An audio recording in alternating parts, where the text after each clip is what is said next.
que ¿Qué lleguen llevas? más tarde, que ingresen más tarde. Este, mm, Así que Terminado en bueno, la cama. vamos a ver hoy día eh, conductos enterrados y túneles, básicamente, túnel, algunos conceptos y una guía oral. En realidad tienen una guía escrita para hacer el práctico. Lo tendrían que, recuerden que tienen prácticos por terminar, por presentar, y esos tienen que estar terminados antes de que se pueda subir la nota. O sea, por lo menos un día antes, no me acogoten con todo con todo entregado demasiado encima de la última fecha para subir las notas. Así que tengan en cuenta la fecha final para poder acceder a a la nota de la materia. Bueno, vamos a hacer una presentación. Si me esperan un momentito, voy a presentar pantalla.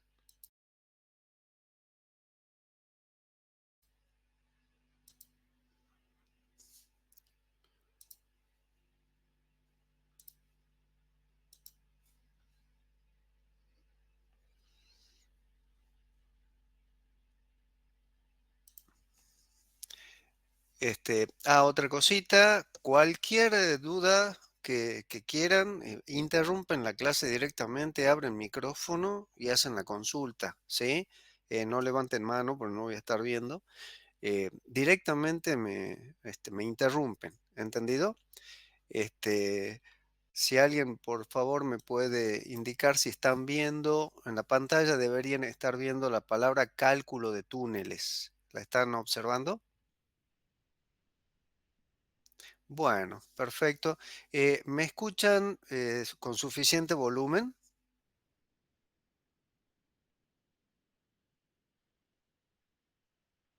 ¿Alguien me puede contestar si me escuchan bien? Sí, se escucha bien. Bueno, gracias, muy amable.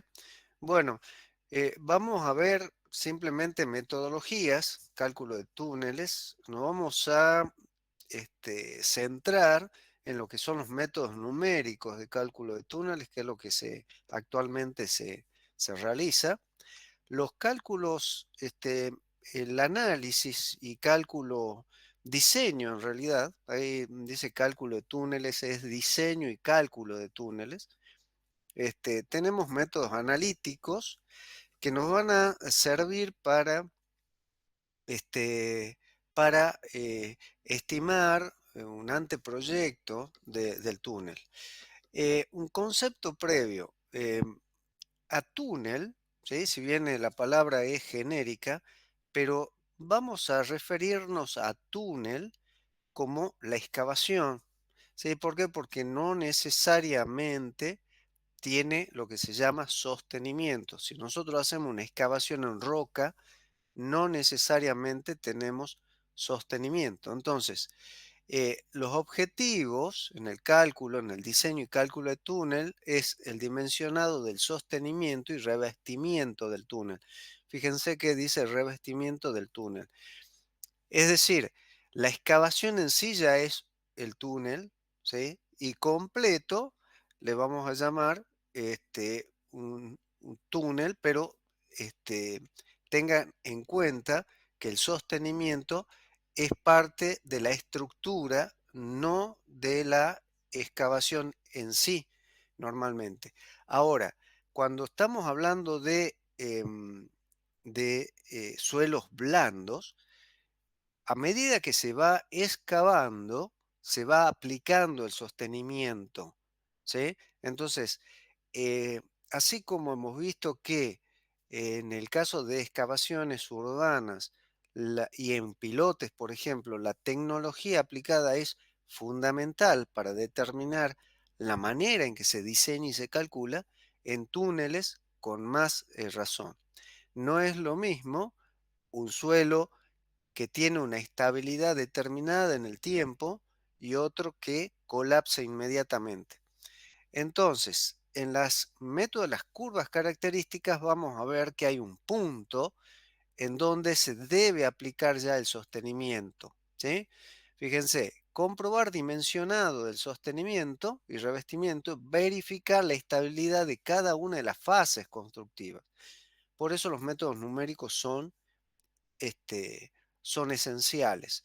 Nosotros vamos a aplicar, como siempre, el método de elementos finitos, que es el más general y el más, que el más preciso para, para estos tipos de construcciones.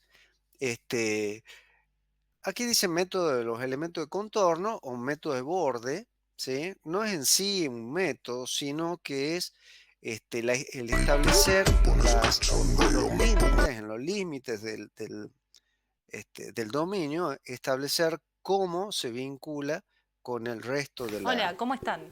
Vamos a con el estar resto del reaccionando a semiespacio, videos. ¿sí? Del suelo. Esto ya lo hemos visto, ¿sí? Hemos usado elementos de contorno básico o elementos de borde, que serían resortes.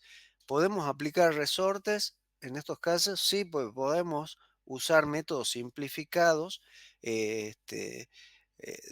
por elementos finitos, que ya lo vamos a ver, ¿sí? Eh,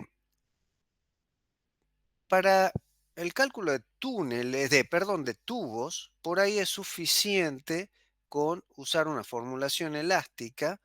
Esa lo pueden ver, nos vamos a remitir a la obra de Odone Belusi, Ciencia de la Construcción, en el tomo 3, capítulo 25. Ahí habla de las ecuaciones generales en coordenadas polares. En el PDF ustedes ya lo tienen presente. Hay una valoración de las tensiones radiales y circunferenciales para establecer las relaciones entre tensiones y deformaciones. Em, Esto es un cálculo sencillo, ¿sí? Es una aproximación, pero este tipo de evaluación es bastante útil para conductos de diámetro acotado, es decir, de poco diámetro, ¿sí? Cuando tenemos mayor cantidad de diámetro, vamos a usar elementos finitos. Ahora, cuidado, esta formulación solamente se la puede emplear en suelos altamente estables. ¿Entendido? Ahí en Córdoba ha sucedido que, y en Salta también sucede, la rotura de tuberías por, por incapacidad del suelo o suelos que son colapsables o suelos de mala calidad o armado mal el paquete estructural de los pavimentos. Entonces las tuberías que van por debajo sufren roturas. Em, Esto es como un círculo. Uno dicen, hasta que por ahí en Salta tomaron conciencia, siempre le echaban la culpa al deterioro de las calles, a las tuberías, ¿sí?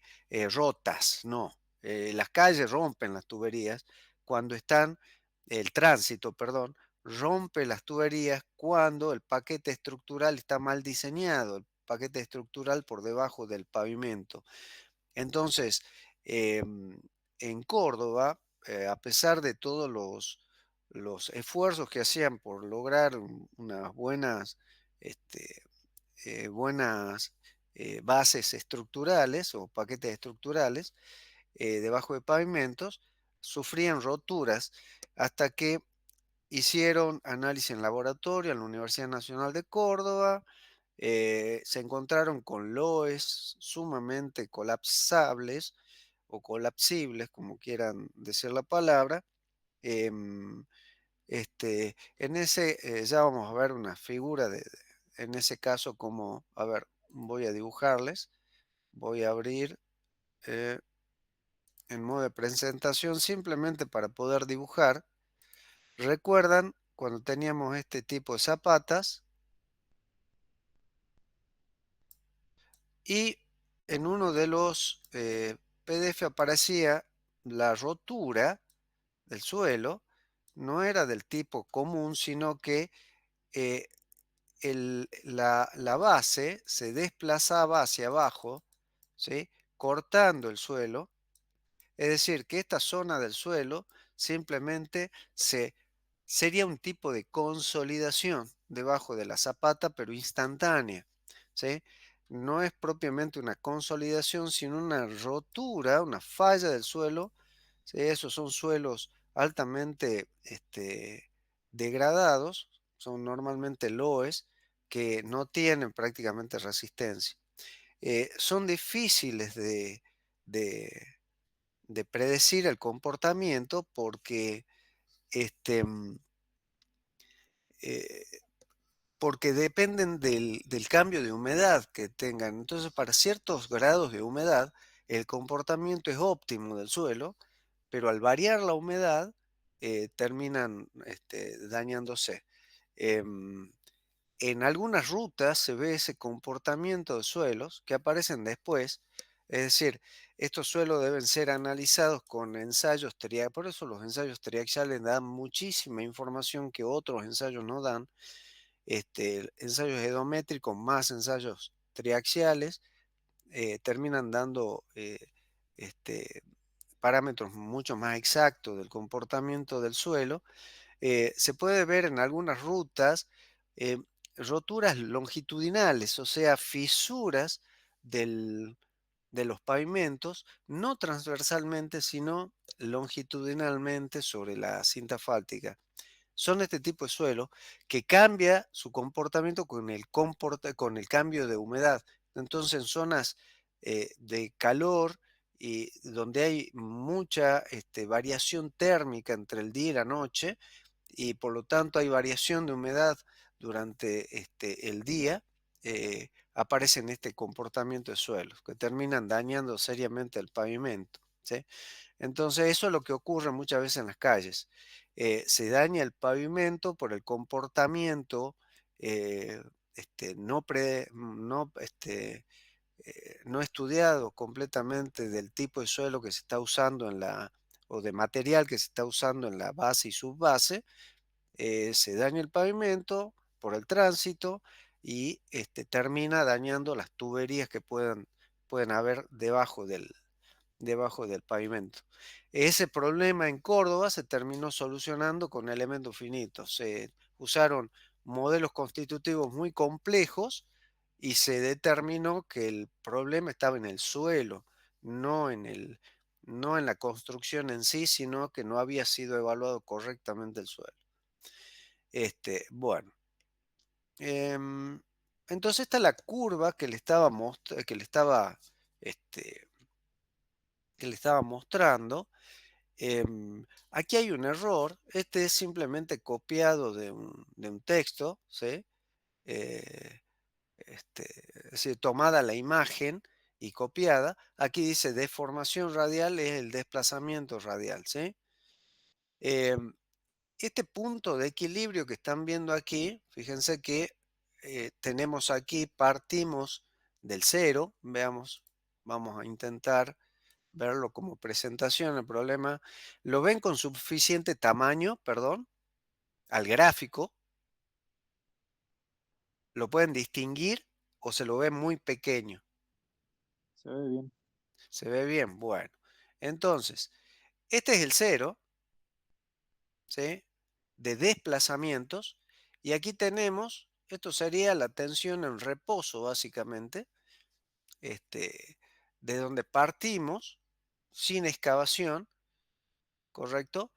Esto sería una tensión teórica en el caso en que yo tengo el túnel, estoy haciendo la excavación y esto está todavía con suelo, ¿sí? Comienzo la excavación Comienzo la excavación, queda el túnel, queda el túnel abierto, ¿correcto?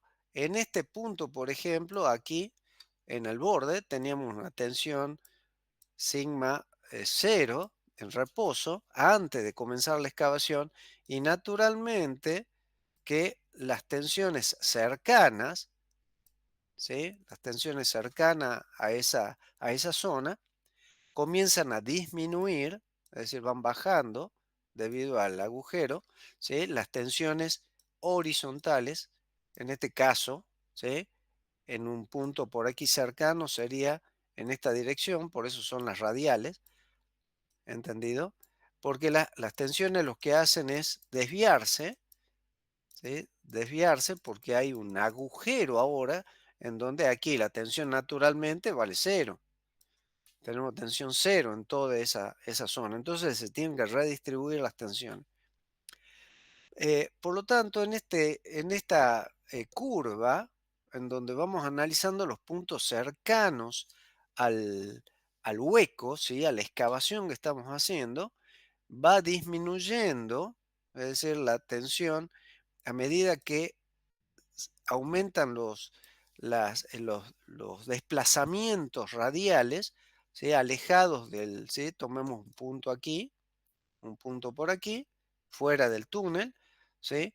Entonces, aquí hay una distancia R.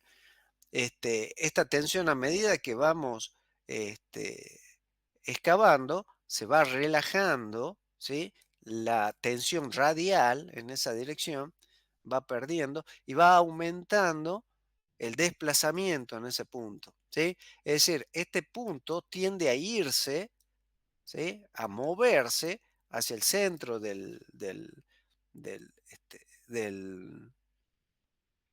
perdón, del túnel, ¿sí?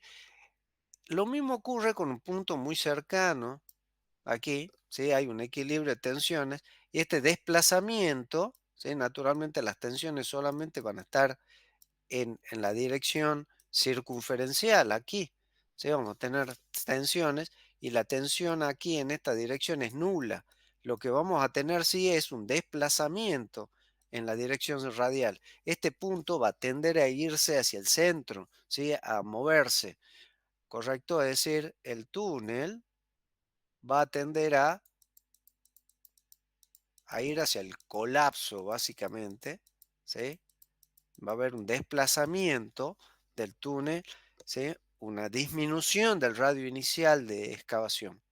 Entonces, hay un punto de equilibrio, este es un punto de equilibrio en el cual el túnel ha disminuido el diámetro, ¿sí? Estamos hablando de milímetros, en algunos casos puede llegar a un par de centímetros o más, inclusive, y se establece un equilibrio si el suelo es naturalmente estable, ¿correcto? Pero más allá de ese punto de equilibrio, se debe aplicar ya el sostenimiento, ¿entendido? Es decir, que en ese punto yo debo aplicar el sostenimiento, ¿entendido? Entonces ahí se debe colocar el sostenimiento, que será, no sé, hormigón proyectado con armadura, será metálico, depende del tipo de túnel, ¿entendido? Del tipo de construcción que estemos haciendo, se debe aplicar el sostenimiento. Em, en general, las tuberías pequeñas no van a gran profundidad y lo que se hace es excavar a cielo abierto, se le introduce y después se llena, ¿sí? Se vuelve y se compacta, ¿entendido? Ese sería el caso. Pero en el caso de túneles, donde están a más profundidad, se va excavando, se busca este punto de equilibrio y se aplica el sostenimiento. ¿Cuándo es válida esta práctica, este procedimiento? Cuando estamos hablando de suelos estables y hay que tener cuidado con este punto de equilibrio, debo aplicar el sostenimiento antes del punto de equilibrio. ¿Cuál es la ventaja de acercarme hacia el punto de equilibrio? Que las tensiones se relajan, ¿sí? La tensión que originalmente teníamos aquí, en este punto va a ser menor y por lo tanto necesitaríamos un sostenimiento de capacidad menor para sostener el túnel, ¿sí? Se llega a un punto de equilibrio en donde el túnel no necesita el sostenimiento hasta ahí, hasta ese punto. Si yo me olvido de poner sostenimiento, ¿sí? O lo aplico demasiado tarde, bueno, las consecuencias pueden ser el colapso o las fallas locales, ¿sí? Se va destruyendo la excavación, ¿está? Bueno. más allá de este punto de equilibrio, no tenemos túnel, básicamente hay falla, ¿sí? Aquí tenemos la falla. Nunca tenemos que llegar a este punto. Ahí tenemos la falla, ¿sí? A partir de este punto. En la roca, naturalmente, este punto de equilibrio ni existe en rocas sanas, ¿sí? En rocas sanas, tenemos desplazamientos que son naturalmente, se vuelve la roca también, vamos a tener milímetros e inclusive menos de milímetros, menos de un milímetro, pero ese punto de equilibrio nunca está, ¿sí? No existe, hay una relajación de tensiones, ¿sí? Con respecto a los desplazamientos, pero no existe ese punto de equilibrio porque no se necesita de sostenimiento. Ahora bien, en suelos complejos, en suelos muy blandos, apenas comienza la excavación, nos encontramos con que no existe tampoco un punto de equilibrio, ¿sí? En la roca tenemos este comportamiento a medida que aumentan los desplazamientos y tenemos micrones. Ahora, cuando tenemos suelos, por ejemplo, loes colapsibles o arcillas muy blandas, lo que tenemos es una relajación de tensiones y ni siquiera tenemos un punto de equilibrio porque ya tenemos la falla, ¿entendido? Apenas comienza la relajación de tensión. En ese caso, se usan máquinas, ¿sí? Ya vamos a ver algunas imágenes, máquinas tuneladoras que tienen una cámara, aquí está la máquina, ¿sí? La excavadora, que va construyendo la excavación, aquí tenemos una cámara de equilibrio. Y a medida que se va extrayendo de este lado el material y se lo va a través de eh, cintas transportadoras sacando del lugar, la misma máquina va colocando el sostenimiento, va armando el sostenimiento a medida que va avanzando, lo va aplicando. Una vez que la máquina ha progresado un cierto punto, también va colocando, ¿sí? De forma, este, eh, usan pocos operarios, es todo muy automatizado, va colocando el sostenimiento, ¿sí? El sostenimiento normalmente son placas de hormigón armado, prefabricado, ¿sí? Se va colocando así las placas, ¿correcto? Se van sujetando entre ellas con, a veces son bulones, cerchas que después este, mm, se inyectan, se le inyecta hormigón y el suelo que queda aquí por el otro lado también se le hace inyecciones de hormigón a presión, ¿sí? De lechada para que el sostenimiento que se va aplicando quede perfectamente en contacto con el suelo. Entonces, en el sostenimiento que se va aplicando, ¿sí? Si bien va en contra, como el suelo no es, el borde no es perfecto, ¿sí? Se inyecta por unos agujeros que tienen las placas, se inyecta lechada, ¿sí? Para rellenar todo esto, lechada que se solidifica casi, o se fragúa prácticamente en un par de minutos o menos incluso, ¿sí? Con aditivos y queda totalmente el suelo apoyado sobre la placa que se acaba de incorporar, ¿sí? Sobre el sostenimiento, sobre la escama o como se les quiera llamar, hay distintos nombres de acuerdo a la empresa. Em, este caso, este caso que estamos viendo aquí, ¿sí? sería, eh, sería estar prácticamente en este punto, ¿sí? Donde no hay desplazamientos prácticamente, ¿sí? Lo que se busca es que el desplazamiento sea muy pequeño y por lo tanto la tensión que va a recibir nuestro sostenimiento es prácticamente la que hay en el lugar.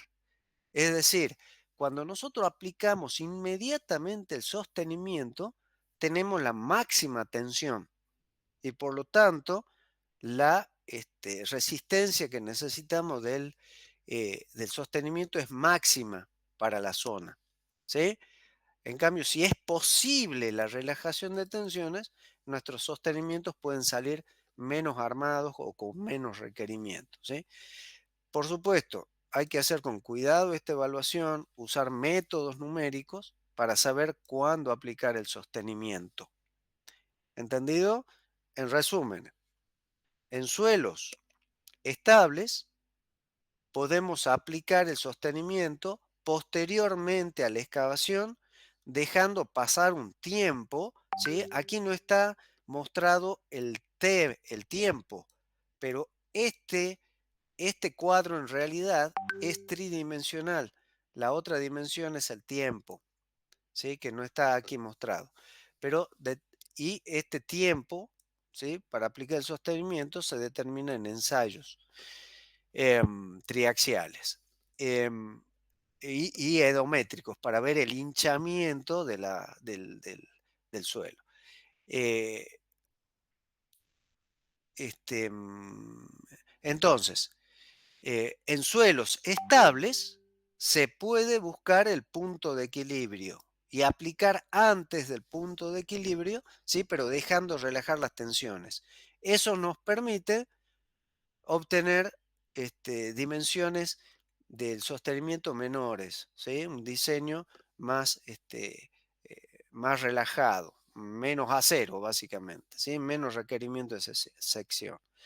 En cambio, en suelos blandos y colapsables, la aplicación del sostenimiento debe ser inmediata, ¿sí?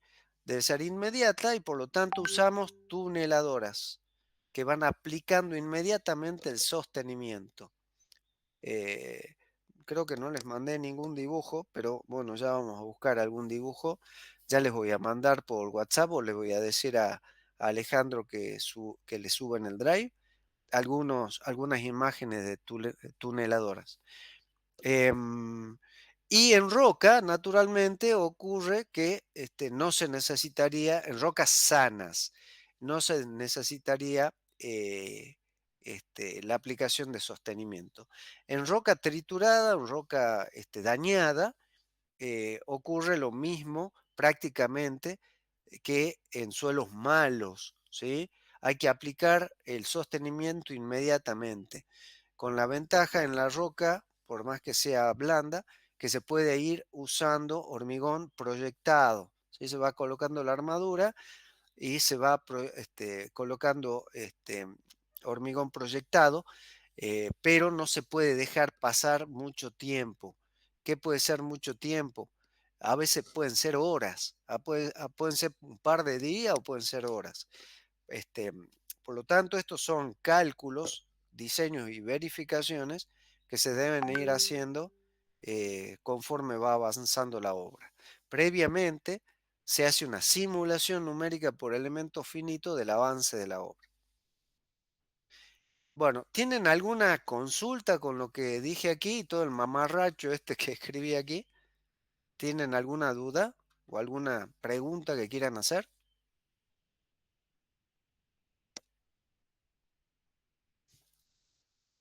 Bueno, entonces, fíjense, aquí tenemos un modelo muy sencillo por elemento finito. Este es un túnel de forma circular, pero el, este, normalmente esta forma se usa mucho, se usa bastante para túneles carreteros o ferroviarios. Tenemos esta forma. Hay otras formas en donde el túnel es completo porque el suelo no es estable y se necesita usar tuneladora con aplicación inmediata del sostenimiento.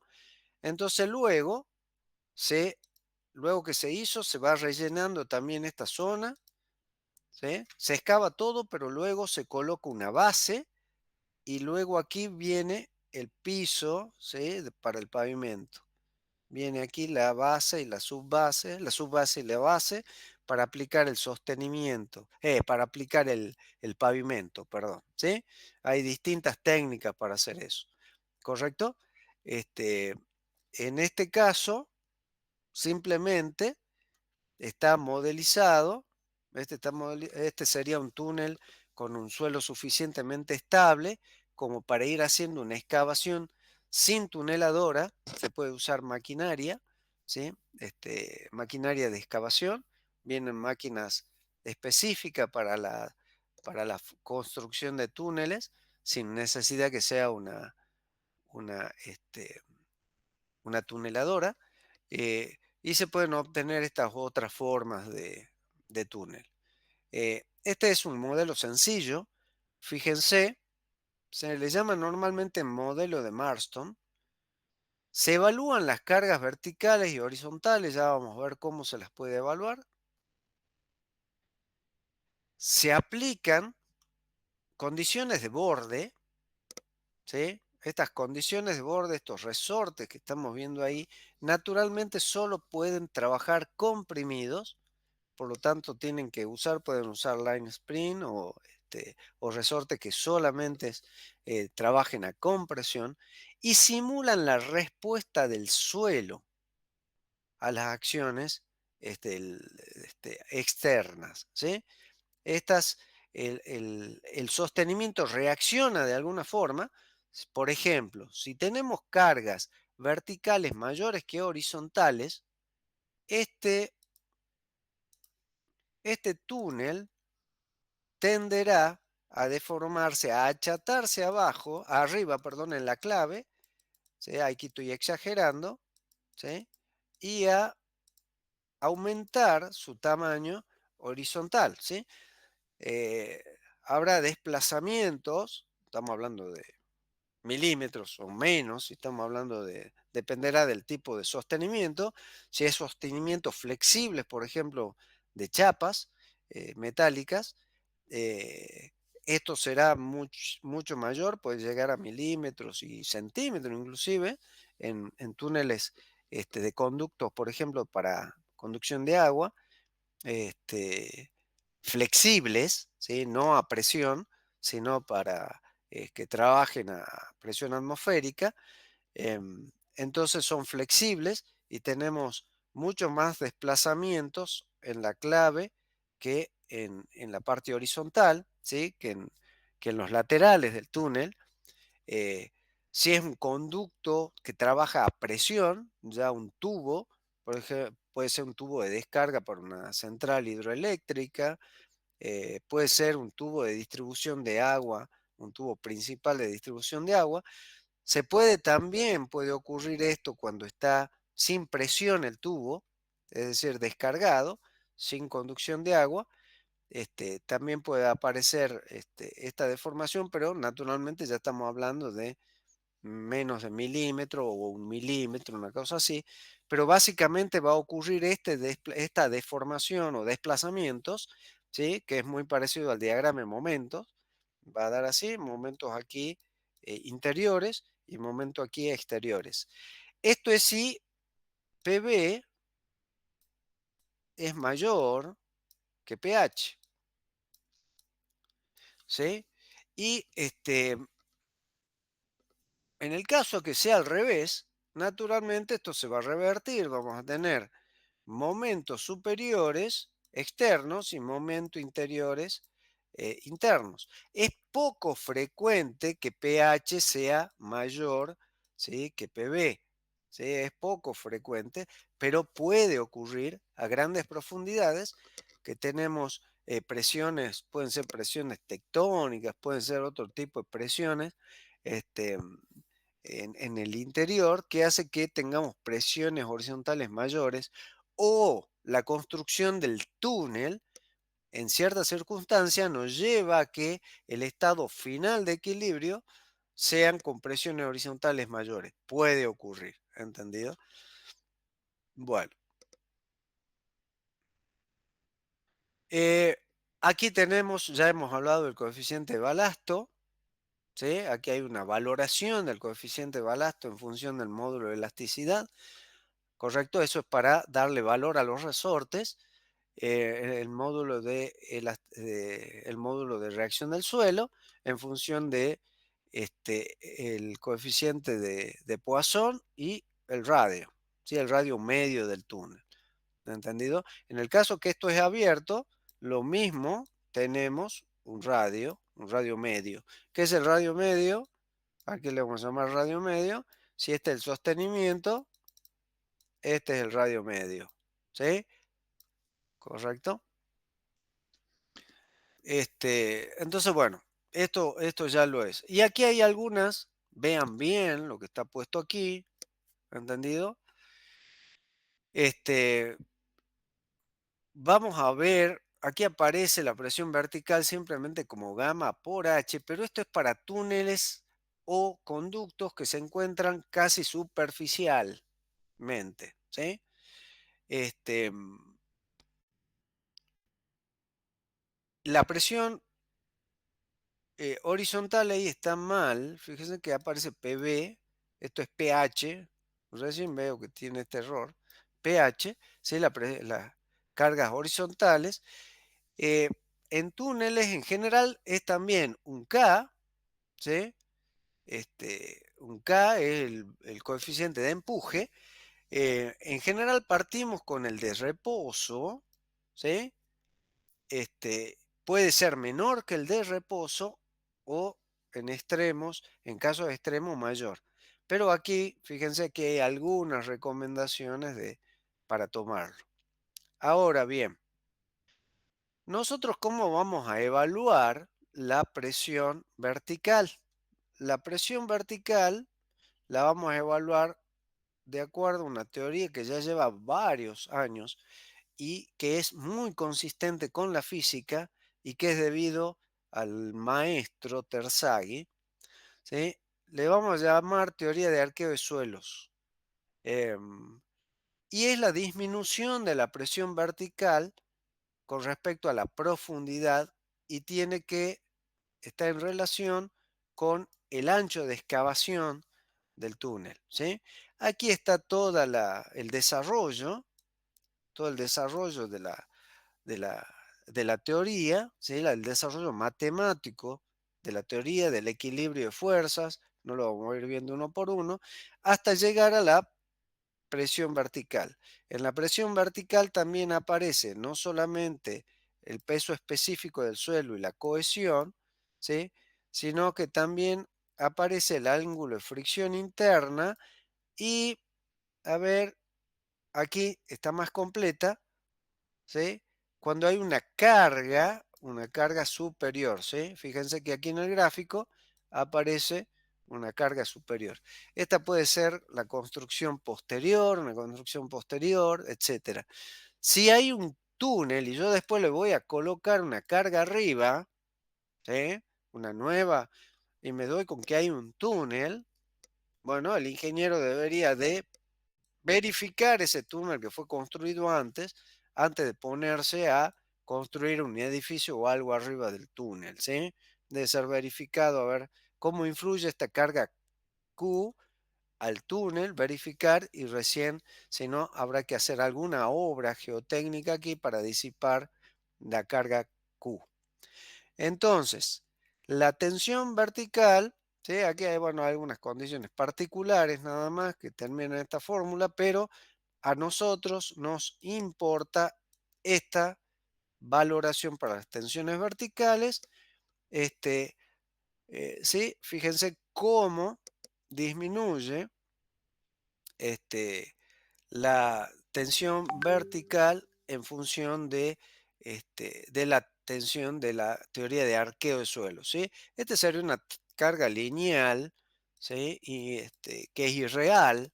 Si seguimos en profundidad, la presión litostática no aumenta de forma lineal a ciertas profundidades.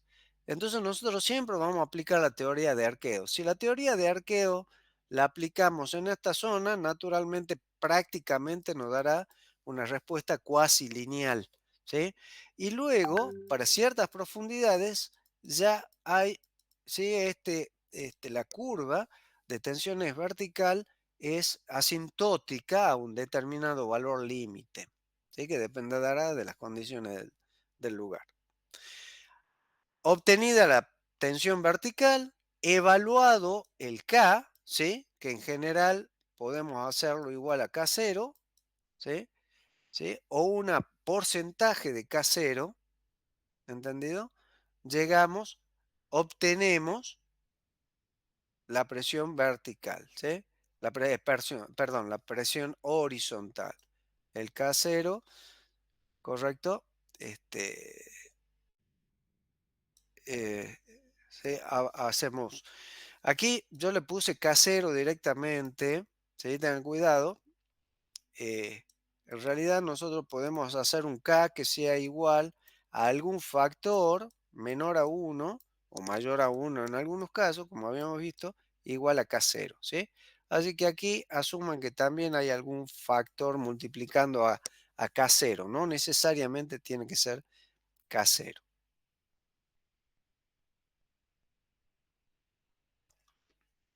Bueno, este, entonces, nosotros para el cálculo para el diseño de conductos vamos a usar exclusivamente la teoría de Terzaghi de arqueo de suelos para suelos este, mm, tanto cohesivos como arcillosos. En roca se usa la teoría, quiero que tarea de investigación, aparece aquí un nombre, Hoek, son dos investigadores, Hoek Brown,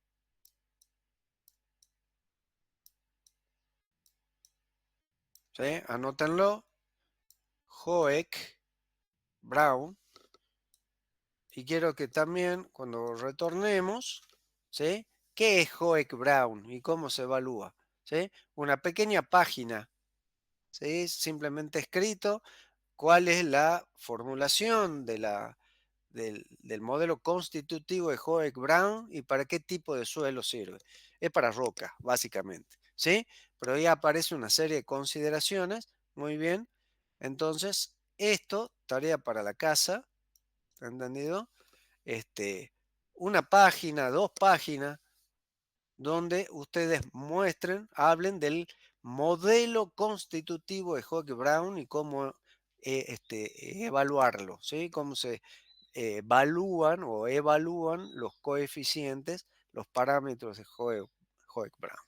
Para el otro tipo, para los otros tipos de suelos, vamos a usar estas consideraciones para establecer la carga vertical.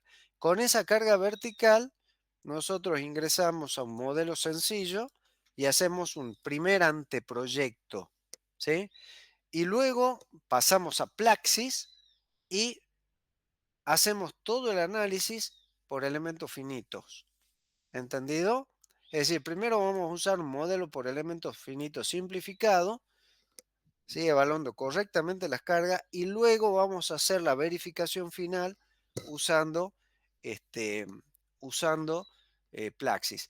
Así se debería de trabajar. Primero un anteproyecto, recién modelar, ¿sí? Porque si no, no tenemos dimensiones, ¿correcto? Del sostenimiento. Primero nosotros tenemos que hacer una prevaloración del sostenimiento. Bueno, ¿alguna pregunta?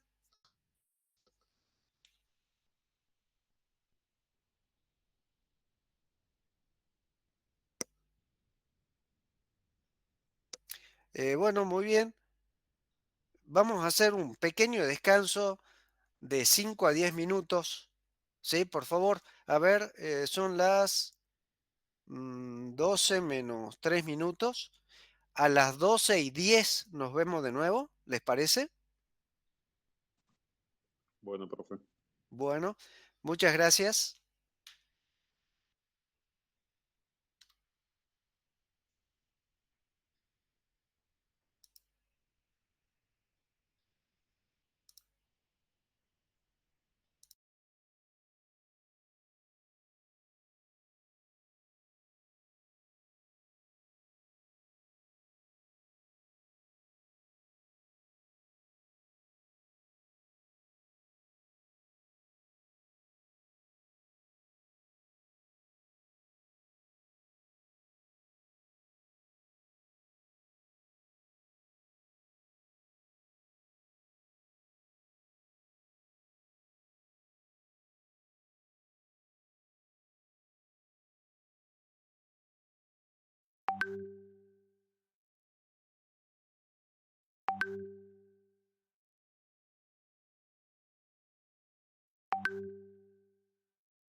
¿Podemos continuar?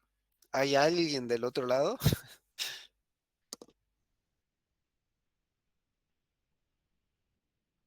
Bueno, gracias.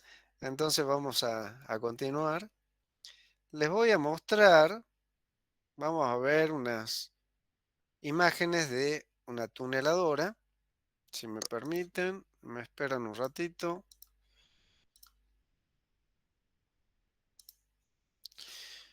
No sé si están viendo ahí. Estas son las máquinas, las TBM, ¿sí? Este, las tuneladoras. Se pueden ver, aquí hay un operario. Vean el tamaño de la máquina, ¿sí? Fíjense, aquí hay un operario. ¿Está? No sé si lo están viendo ahí abajo de la imagen. Observen el tamaño que tienen estas máquinas. Estamos hablando de máquinas que cuestan 50.000 millones de dólares, ¿sí? Entre 40.000, 50.000 millones de dólares, eh, dependiendo también del tipo de suelos que perforan. Observen que esta foto está sacada durante la construcción de un túnel. Y se observa el sostenimiento que ha sido simplemente, se aplicó un hormigón proyectado simplemente para proteger la superficie, pero es un suelo bastante estable. Este tipo de tuneladoras hay, ¿sí? Está el escudo, esto le llamamos, este frente se llama escudo, eh, y fíjense que tiene distintos dientes, observan los dientes, y este escudo cambia eh, de acuerdo al tipo de suelo que va a romper, ¿sí? Eh, Esta tuneladora en particular que ustedes están viendo aquí tiene un doble desplazamiento. Tenemos aquí un escudo, fíjense que tiene una forma hexagonal y por detrás el escudo circular. Entonces este primer escudo va a dañar, no se mueve continuamente en forma circular, sino que tiene como un lavarropa, más o menos de tambor, vertical, que tiene giro de ida y vuelta, mientras el otro va generando una rotura circular. Em, Estos trépanos que ven ahí, ¿sí? Todas estas, eh, normalmente son trépanos diamantados y dependen del tipo de suelo, ¿sí? Inclusive estas pueden romper rocas no sanas, ¿sí? ¿Sí? La roca cuando es muy dura no queda otra que hacer voladura de roca sin usar explosivos, pero estas máquinas, de acuerdo al tipo de escudo que tengan, pueden romper suelos duros, ¿sí? Entonces simplemente hay que cambiar el tipo de escudo para suelos blandos o suelos duros. Este es para otros tipos de suelos, estos son para suelos más blandos, ¿correcto? Y se pueden ver las entradas por donde va ingresando el suelo, ¿sí? Este sería un escudo para un suelo más blando que el que estábamos viendo anteriormente. Vean que es para túneles más pequeños. Así fue construido. Es decir, bueno, este es un hidroescudo, o sea, suelos no tan duros, que con agua a presión se lo va raspando por un lado, ¿sí? Se lo va destrozando por un lado al suelo y terminando de destrozar con agua a presión, ¿sí? Y retirando el suelo por los huecos que ustedes están viendo ahí. Este, este tipo de tuneladora más pequeño se usó, por ejemplo, en Chicago para hacer toda la red nueva de, este, de distribución de agua. Esta es una parte interior de una tuneladora genérica, ¿sí? Se ve el escudo aquí en rojo. Está el escudo. A ver. si me permiten. Bueno, se lo ve chiquito, pero es simplemente para señalar. Esto es el escudo, ¿sí? La parte de adelante. Esta es una cámara. Lo que ven aquí, detrás del escudo hay una cámara de presión. Es para equilibrar las presiones, ¿sí? Cuando estamos en suelos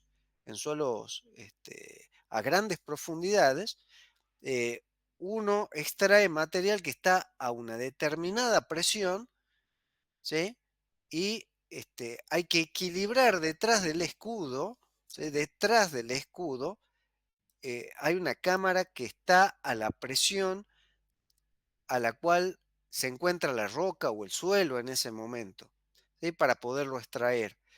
Esta zona ya está a presión atmosférica. De alguna forma hay que ponerlo, porque aquí hay operarios. Entonces, esta hay que trabajar eh, a presiones razonables para el cuerpo humano. ¿Correcto? Entonces aquí tenemos el suelo en este lado, que está a presiones que dependerán de la tensión, le llamamos presiones verticales y presiones horizontales, le llamemos en general sigma cero, es la presión a la que está el suelo a esa profundidad, ¿sí? En esta cámara también tenemos una tensión, una sigma cero, que tenemos, por supuesto, todos los sistemas de aire comprimido para poder mantener la presión, la misma presión. Y desde la cámara de aquí, ¿sí? Esta cinta transportadora es un tornillo sin fin. En este tornillo, que es el que va sacando, ¿sí? Un tornillo de Arquímedes, el que va extrayendo el material que va cayendo aquí a este lugar, lo va extrayendo hacia afuera.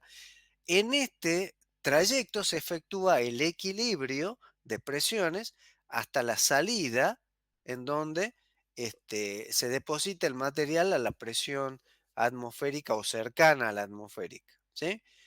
Eh, ya vamos a ver en otras imágenes, aquí se está viendo el sostenimiento. Fíjense, este es sostenimiento ya aplicado. Vamos a poner con otro color. Este es sostenimiento ya aplicado. Esto que estamos viendo en amarillo es un gato hidráulico que mantiene la presión, o sea, es lo que impulsa a la máquina hacia adelante. Y fíjense que estos gatos que están en todo, en toda la periferia, en toda la circunferencia, son varios gatos, uno al lado de otro, circulares, se apoyan en el sostenimiento último, en el último sostenimiento, y va empujando la máquina para que vaya horadando el suelo. Es decir, se usa el mismo sostenimiento que se va armando para empujar la máquina. ¿Sí? Aquí hay otra vista, aquí tenemos otra máquina, ¿sí? Otra máquina.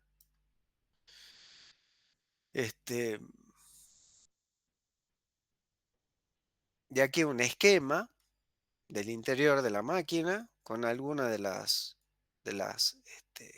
indicaciones que es cada cosa. Ustedes, ¿sí? Lo pueden buscar por internet a estas imágenes, varían en función de la marca, ¿sí? de la excavadora, que normalmente se construye a pedido para determinada obra, ¿entendido? Por eso son tan caras. Eh, Esto que están viendo aquí es una de las escamas de las placas del sostenimiento, ¿sí? Prefabricado, que se va incorporando, ¿sí? Se va colocando a medida que va avanzando la máquina, ¿sí? Aquí vemos en rojo el gato de empuje. Eh, a ver, bueno, otra vista. Aquí hay una sí, un esquema del equilibrio de presiones que se debe efectuar en la cámara de presión de equilibrio, ¿sí? Otras imágenes. Aquí se ven, ¿sí? Los gatos de empuje en este lado. Los gatos de empuje que se apoyan en el sostenimiento, en la última placa de sostenimiento. Aquí se ve el tornillo de Arquímedes para la extracción del suelo. Aquí vemos el escudo de dextrosa o de rotura del suelo, y entre el escudo y los gatos está la cámara de equilibrio de presiones. ¿Sí? Otras imágenes, correcto. Aquí se ve una de las escamas del sostenimiento, cómo se van armando. ¿Sí? Eh, se unen con pernos de alta resistencia, con cerchas, etcétera, y luego se inyecta el hormigón por detrás. ¿Sí? Hay agujeros especiales, este, ¿sí? Taladros especiales para inyectar la lechada. Aquí hay ¿sí?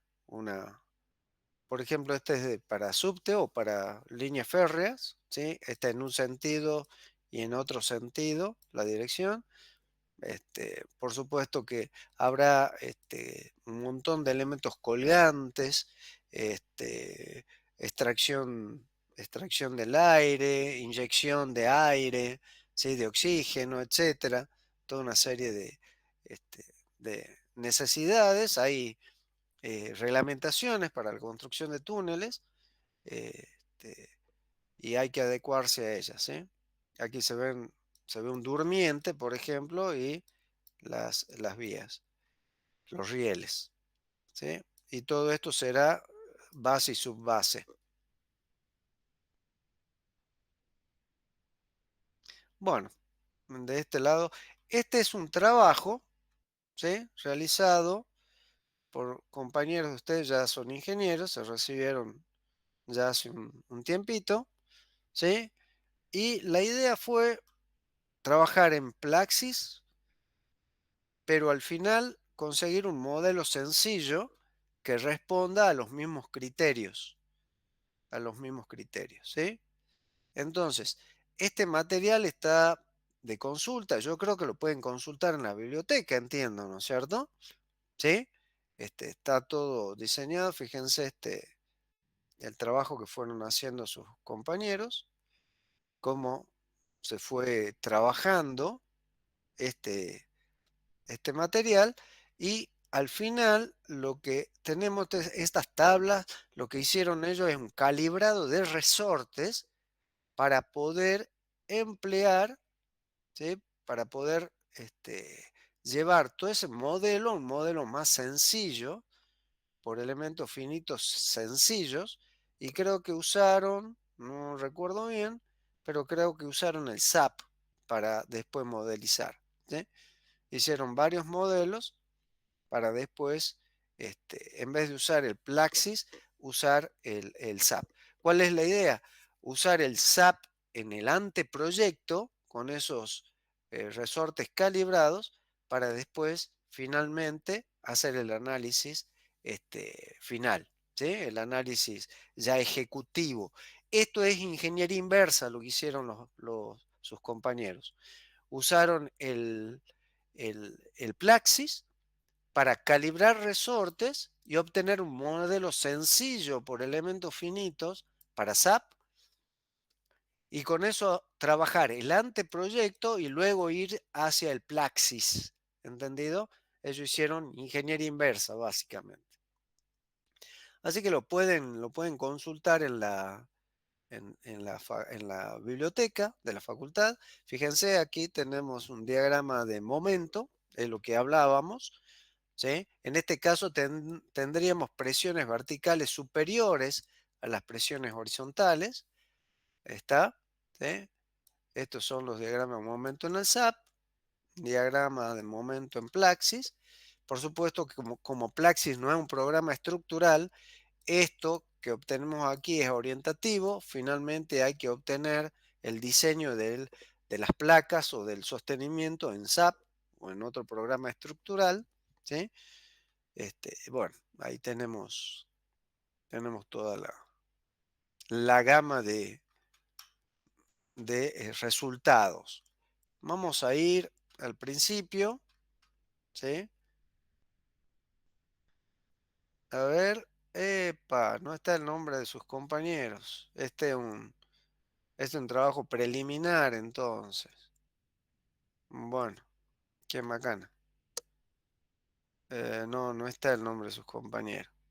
A ver, él tampoco está el título.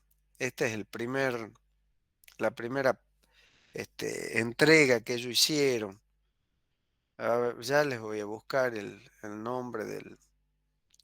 Qué macana. Bueno, yo fui el guía, por eso tengo este documento, este borrador del trabajo final. No tengo los nombres bien a ver, lo desconecto un ratito, a ver si encuentro.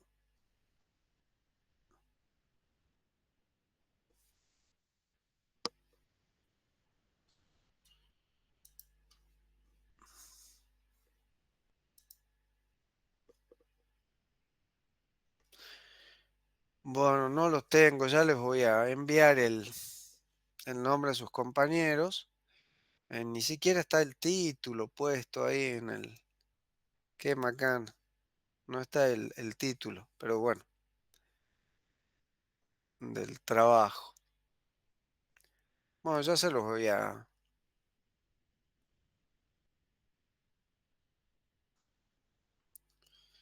les voy a referir, porque bueno, yo no les puedo pasar esto porque creo que las reglamentaciones de la universidad son medio estrictas al respecto.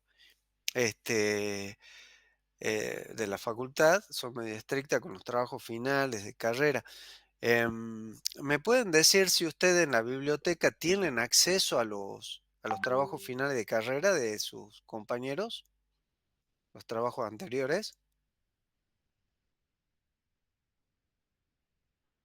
Hola,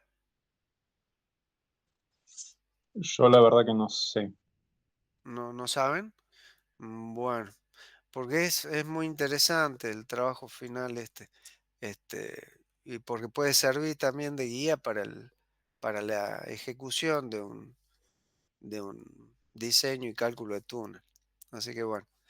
Este, Vamos a continuar. Después ya le voy a consultar a Alejandro para que ustedes tengan acceso a ese material.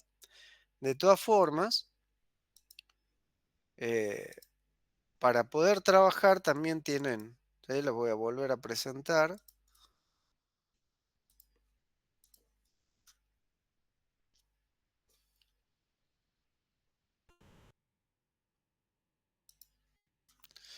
A ver, vayamos a aquí. A esto ya lo vimos. A ver, esto creo que ya les dejé. Aquí ven una guía de un trabajo real, ¿sí? Esto es una publicación de un análisis por elementos finitos. Se trabajó en 2D y en 3D, ¿sí? Se usó aquí el programa que se llama ANSYS, uno de los programas más legendarios, ¿sí? Uno de los primeros programas. Nacen de el primer programa por elementos finitos este, que se hizo a pedido de la NASA, de un grupo de programadores del MIT, ¿sí? Del, del Instituto Tecnológico de Massachusetts, em, para la NASA, se llamó Nastran, el programa original. De ahí nacen P- Pastran, Pestran y otros más, y el ANSYS. ¿Eh? Este es uno de los mejores, ¿sí? Programas para este tipo de análisis. Fíjense que aquí usan el criterio de rotura de Drucker-Prager. eh, está modelizado en 3D y en 2D un túnel de 115 metros cuadrados de excavación, ¿sí? De superficie. Es un suelo que estable, no se necesitó tuneladora, se lo hizo, em, se lo hizo destruyendo la roca con, con explosivos y con maquinaria. Fíjense que el casero aquí es de 1,5. Estamos en una roca con presiones tectónicas importantes. Eso es importante de tener en cuenta, tener cuidado con respecto a la valoración del casero. Eso lo da el estudio que se haga el lugar, ¿correcto? Esos son datos que ustedes van a tener al momento de ejecutar. Bueno, y ahí están los, eh, los, los parámetros de prediseño o de anteproyecto que se fueron colocando, ¿sí? Y el procedimiento, ¿sí? Esta es una guía del procedimiento que se fue desarrollando. El túnel está a unos 70 metros de profundidad, si mal no recuerdo. Por ahí está anotado. Y aquí está todo el proceso. Indudablemente comienza con todo lleno. Hay que tener cuidado. Tiene que estar modelizado, ¿sí? Si ustedes ven aquí, modelizado el espacio para el sostenimiento y para el túnel que se tiene que ir destruyendo en función de la manera en que se va a ir sacando el material, ¿sí? Entonces, básicamente, correcto, el sostenimiento aquí fue diseñado usando mm, elementos tipo shell que le llaman en SAP. Entonces, el modelo en shell está aquí, ¿sí? En el borde ¿correcto? No se lo ve porque coincide con uno de los lados de cada uno de los sólidos 3D que tenemos aquí. Pero esto es una fase de dextrosa que se llama, donde ya se va aplicando el sostenimiento. Eso es lo que va mostrando el programa, ¿sí? Ve cómo se va avanzando, se van analizando los resultados, se sigue avanzando. Aquí ya tenemos el sostenimiento completo. En este caso tenemos sostenimiento desde la base hasta la clave y de nuevo a la base, pero el piso es compensado con solera luego, ¿sí? Aquí tenemos análisis de, de factores de seguridad, ¿entendido? Uno es básicamente que no tenemos seguridad, ¿entendido? Nunca tendríamos que estar dentro de- aquí, fíjense que los valores están oscilando 1,1 de los factores de seguridad, pero estos son durante la construcción, durante la excavación, en la fase de avance. Entonces van estimando el coeficiente de seguridad de la estabilidad de la roca, ¿sí? O del suelo. Y bueno, este, esto ya las tensiones longitudinales y las tensiones verticales. Ahí está. Esos son valores. Bueno, lo tienen ahí para que ustedes lo vayan viendo. Esto yo creo que ya lo tienen, están. Simplemente estábamos mostrando un poquitito de esto. Esto luego también se hizo en 2D, ¿sí? En realidad se hizo primero en 2D y luego en 3D. Este es el sostenimiento. ¿Sí? Y este es el análisis en 2D, y un poco también es comparar las ventajas de hacer en 2D o 3D, ¿sí? Cada uno indudablemente en 3D, en 2D es suficiente para calcular el sostenimiento, pero para calcular el proceso de avance de la obra, tiene que ser un modelo en 3D.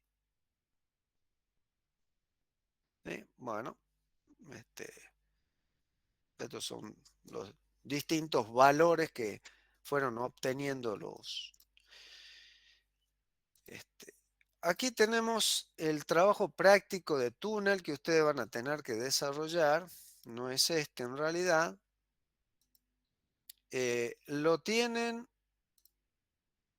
Primero vamos a ver algo acá.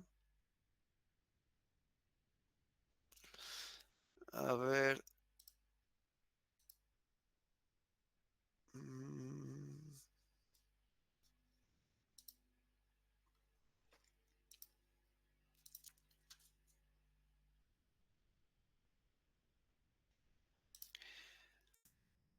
Bueno, este, no recuerdo si este lo subimos. Esto es lo que quiero que... aquí tienen sobre el sistema de Wieniawski y Hoek-Brown para la evaluación o clasificación de rocas, ¿sí? Desde rocas muy buenas a muy malas. El factor o el índice de valoración es el RMR, y con eso se puede determinar el estado de la roca, ¿sí? En función de ciertas valoraciones o características visibles de la roca, ¿sí? Entonces, aquí tienen básicamente una, una guía de cómo ver y analizar Hoek Brown, que es lo que le estoy pidiendo que busquen. ¿Entendido? Esto es un análisis somero, simplemente así a vuelo de pájaro, de lo que es Hoek Brown. ¿Sí? Y de dónde, y el parámetro RMR que usa Hoek Brown para su modelo constitutivo, que es sencillo y es muy útil. ¿Sí? Este, no recuerdo si este lo subieron. Lo subió. Ya les voy a... Yo creía que tenía algo por aquí, pero bueno. eh, a ver si alguien me puede indicar si tienen este ejercicio. Creo que sí, ¿no? ¿Lo tienen este ejercicio? ¿Se lo subimos?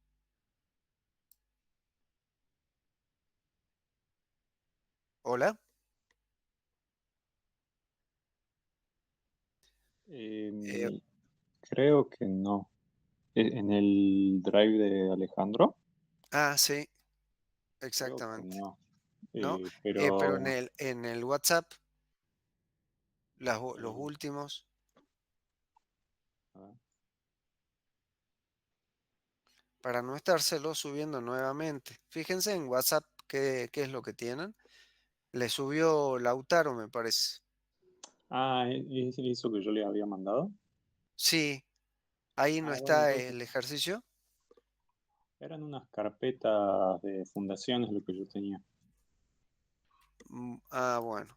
Fíjense, bueno, ya les voy a subir el ejercicio este, ¿sí?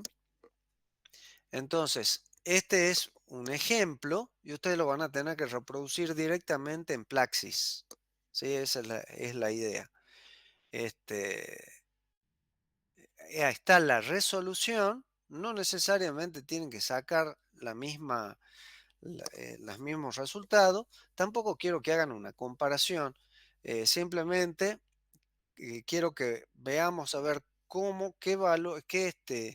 qué solución encuentran o qué verificaciones pudieron hacer usando el Plaxis y cuál sería el comportamiento final del túnel, ¿sí? Usando Plaxis. Aquí está el cálculo y diseño por dos vías, ¿sí? De dos maneras distintas, usando elementos finitos y usando un modelo clásico, ¿sí? Esta es la solución y aquí también está el enunciado, que ahora mismo se lo subo, ¿sí? Este es el enunciado del problema que ustedes tienen que resolver. El, el centro del túnel, que es de 3 metros de diámetro, está a unos 25 metros. ¿sí? Deben aplicar arqueo de suelo para determinar la presión vertical. Correcto, eso van a hacer la primera valoración, eso está hecho en el ejercicio, en el ejemplo, ya resuelto. Ustedes lo tienen que reproducir, o sea, analizar este mismo ejemplo con Plaxis. Ese sería el trabajo de trabajo práctico de conductos, ¿entendido?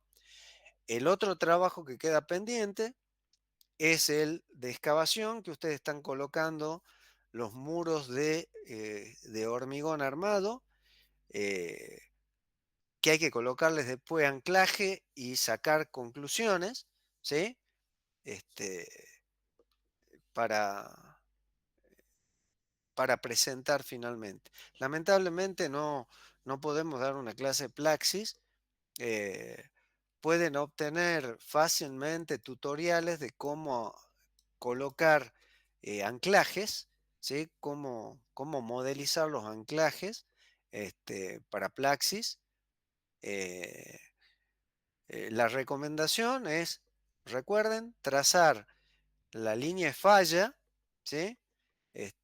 Activa, y los anclajes, proyectarlos un 15% a 20% de la altura útil de contención, proyectarlos paralelos a la línea de falla, y de ahí, o sea, tiene que dibujar en CAD naturalmente para tener bien establecido eso, el tensor, y por detrás de esa línea paralela a la línea de falla, un 20% de H,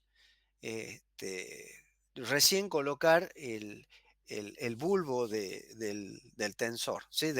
Perdón, del anclaje.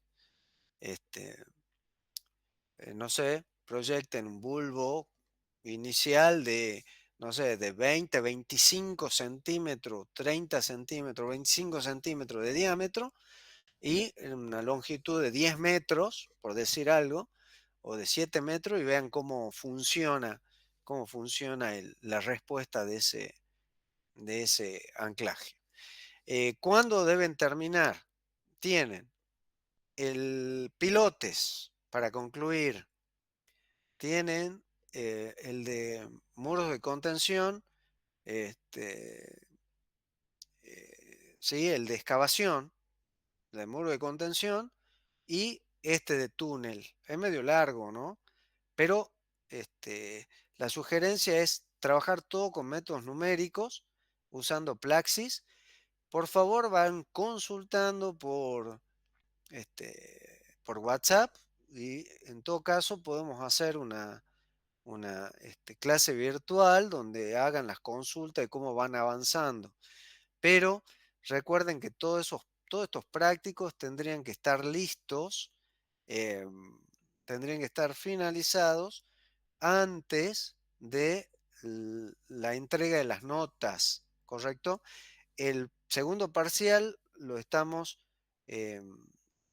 postergando hasta el inicio de la, de las actividades, ¿sí? La apertura de la facultad. ¿Están? ¿Correcto? Ahora mismo les subo. A ver, les voy a subir ahora. Profe, ya me fijé, sí está en las carpetas que envié. Ah, Adentro de bueno. una de las carpetas está el trabajo práctico. Ah, bueno, perfecto entonces. Entonces, el trabajo práctico tiene ya una resolución, una guía, y ustedes tienen que modelizar por elementos finitos usando el Plaxis. ¿Entendido? No vamos a considerar nivel freático. em, este, Simplemente el túnel, la presión, o sea, ustedes tienen que, que- que resolverlo usando tutoriales, ¿sí? Usando tutoriales por internet, hay varios, o los tutoriales que tiene ingresen a la página de Plaxis. Bentley es actualmente la propietaria, pero yo en algún momento, la verdad yo lo usé una sola vez a Plaxis, yo uso otro programa, este, y este, había tutoriales hechos desde la página oficial de Plaxis. Yo con esos tutoriales fue que mm, preparé la exposición, ¿sí? O el trabajo, ¿correcto? Así que bueno, veamos qué tal les va, ¿sí? Van consultando. em, Recuerden que lo importa, lamentablemente es una materia muy larga, eh, con muchas cosas importantes de ejecución. Entonces depende mucho de la capacidad de ustedes de autoaprendizaje, lamentablemente, ¿sí? Y, pero usar el Plaxis le va van a trabajar mucho más rápido, ¿sí? Cualquier duda de los parámetros que deban ingresar, por favor, consulten por WhatsApp, este, o le consultan a Alejandro y que él me haga la consulta a mí, como ustedes se sientan más cómodos, em, y vamos avanzando, ¿sí? ¿Alguna consulta, alguna pregunta? ¿Le puedo hacer una consulta del trabajo práctico de muro de contención? Sí, a ver, En el método de Mononobe Obake, o eh, cabe. Okabe, este, lo que hace el método es calcular unos nuevos coeficientes de empuje activo y pasivo nomás. Sí, básicamente eso, pero también te da la forma del diagrama, Ah, bien, porque no solamente importa el empuje, sino la posición de esa resultante, bien. ¿sí? Este, pero sí, básicamente lo que hace mononovio cabe es encontrar un empuje, un diagrama de empuje que después se puede aplicar. Yo les dejé también ahí eh, un, un ejemplo de una excavación donde se aplica mononovio cabe y después una señal sísmica, ¿sí? Este, si bien están los resultados nada más, este, pueden ustedes, la idea es que ustedes saquen el diagrama de empuje. Cuidado, no usen la expresión que está en el PDF porque creo que fue corregida, ¿sí? Vayan a la normativa, siempre usen la normativa y fíjense cómo es la expresión para el coeficiente de empuje de mononovio cabe, ¿entendido? Y apliquen ese coeficiente para encontrar el empuje. ¿Está?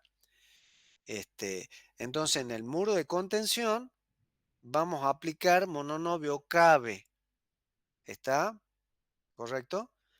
Dentro del Plaxis van a colocar mononovio cabe. No van a tener tiempo de incorporar la señal sísmica y de aprender cómo se hace un modelo dinámico en Plaxis. A no ser que, bueno, se animen y lo hagan. Recuerden que hay una señal sísmica que también le hemos dejado ahí junto con la documentación. Pero apliquen mononovia cabe y vayamos viendo, me van consultando. Bueno, profe, muchas gracias. Bueno, bueno, si no hay ninguna otra consulta, muchísimas gracias por la atención. Y vamos viendo si podemos hacer otra consulta por videollamada. Lo vamos haciendo. Muchas gracias.